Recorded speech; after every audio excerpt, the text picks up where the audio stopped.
एक गांव में एक किसान अपनी पत्नी के साथ रहता था। वह बहुत सीधा सादा और भला आदमी था। जिसकी पत्नी भी उसी की तरह भोली और नेक औरत थी। दोनों पति पत्नी घर आए मेहमानों की खूब खातिरदारी करते थे, पर उन्हें ऐसे मेहमान पसंद नहीं थे जो आने के बाद जाने का नाम ही न ले। वे चाहते थे कि मेहमान आए, मगर 1-2 दिन रुककर वापस चले जाएं। मेहमान अगर ज्यादा दिन रुक जाते थे तो उन्हें ज्यादा खर्च और परेशानी उठानी पड़ती थी। एक बार की बात है, किसान के यहाँ उसका साला अपनी पत्नी तथा बच्चों के साथ घूमने आया। दोनों ने उन लोगों की अच्छी खातिरदारी की। 2-3 दिनों के बाद उन लोगों को वापस लौट जाना था, लेकिन यहाँ की खातिरदारी देखकर उन लोगों ने कुछ दिन और रुकने का मन बना लिया। अब तो किसान और उसकी पत्नी सोच में पड़ गए, क्योंकि उनके रुकने से किसान को परेशानी होने लगी। बच्चों ने भी धमा चौकड़ी मचाकर नाक में दम कर दिया था। किसान और उसकी पत्नी ने सोचा, पता नहीं ये कब यहाँ से जाएंगे। 1 सप्ताह के बाद भी जब उन लोगों ने लौटने का नाम नहीं लिया तो किसान ने एक उपाय सोचा। अगले दिन खेत जाते समय किसान ने अपने साले को एक कुदाल और टोकरी पकड़ाते हुए कहा, साले साहब आज मजदूर नहीं आया है।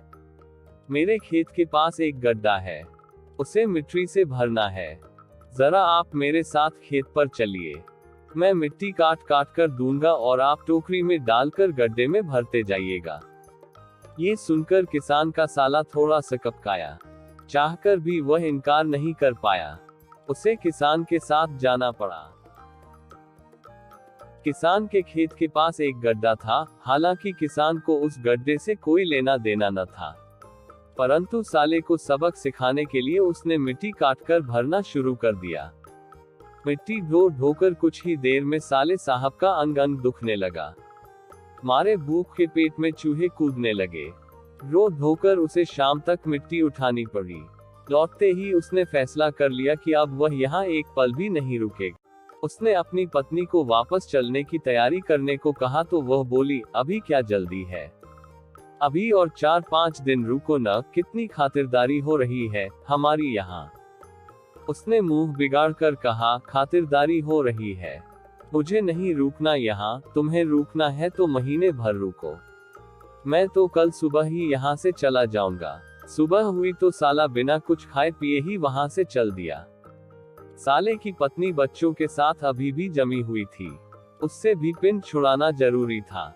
अगले दिन किसान की पत्नी झूठ मूठ कराहती हुई बोली, भाभी मुझे आज बुखार चढ़ आया है, मैं आज कोई काम न कर सकूंगी, खाना भी नहीं बना सकूंगी।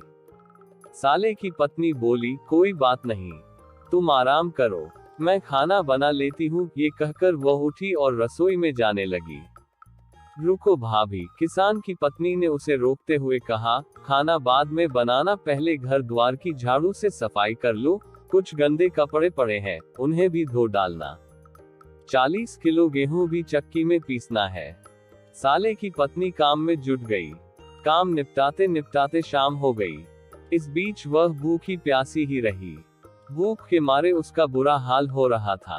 किसी तरह रोते झींकते उसने सारा काम पूरा किया। उसे किसान की पत्नी का यह व्यवहार बेहद खराब लगा। उसने समझ लिया कि अब यहाँ से जाने में ही भलाई है। अगली सुबह वह बच्चों के साथ जाने लगी तो किसान की पत्नी बोली, भाभी मेरी तबीयत खराब है, अभी 2-4 दिन और रुक जाती तो अच्छा रहता। नहीं, अब मैं यहाँ नहीं रुकूंगी, मेरा घर जाना बहुत जरूरी है। ये कहकर वह बच्चों के साथ चल दी। किसान और उसकी पत्नी ने चैन की सांस ली। अगर आपको ये कहानी अच्छी लगी हो कृपया सब्सक्राइब और लाइक करें।